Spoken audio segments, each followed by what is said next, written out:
გუშინ 19 დეკემბერს საჯარო მოხელეების პროფესიული დღე იყო და განსაკუთრებულად მინდა სწორედ საჯარო მოხელეებს მივმართო და მოვუწოდო გამოხატონ მათი საჯარო სამსახურებრივი პოზიცია, თამამად ხმამაღლა გამოხატონ თავიანთი პოზიცია. იმიტომ რომ საჯარო მოხელეები ეს არის ის ხალხი, რომლებზეც წლების განმავლობაში იდგა ჩვენი ქვეყნის დემოკრატიული განვითარების გზა,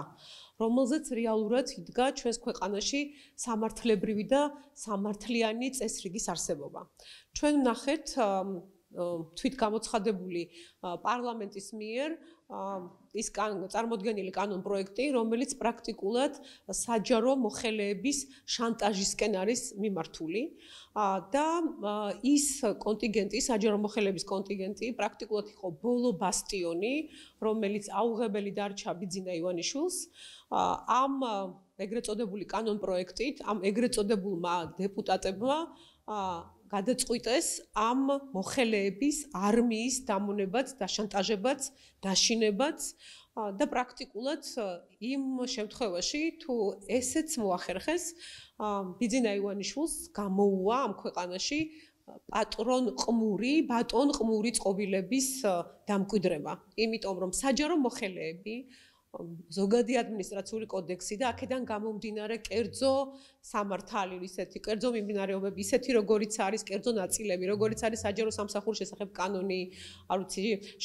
გადასახადო კოდექსი, ეს ყველაფერი ქმნიდა იმ წესრიგს, რითაც ჩვენ ვიყავით ევროპული დასავლური დემოკრატიული ცივილიზაციური ნაწილი და მდგენელი. ამ შესაძლებლობას გართმევენ, მინდა მივმართო მოხელეებს, იმ მოხელეებს, რომლებსაც არჩევნებამდე ჰქონდათ შიში, რომ ხელისუფლების ცვლილებაში მათ საფრთხე დაემუქრებოდათ, ხელისუფლების ცვლილების შემთხვევაში მათ სამსახურებიდან გაუშვებდნენ, დღეს დადგნენ ფაქტის წინაშე, რომ იმ ხელისუფლებამ, რომელმაც მოიპარა ამ ქვეყანაში არჩევნები, გადაწყვიტა საჯარო მოხელეებსაც მოპაროს საჯარო სამსახურები. ამიტომ კიდევ ერთხელ მივმართავ და მოუწოდებ საჯარო მოხელეებს თამამად, ხმამაღლა, გაბედულად გამოხატონ საკუთარი საჯარო სამსახურებრივი პოზიცია.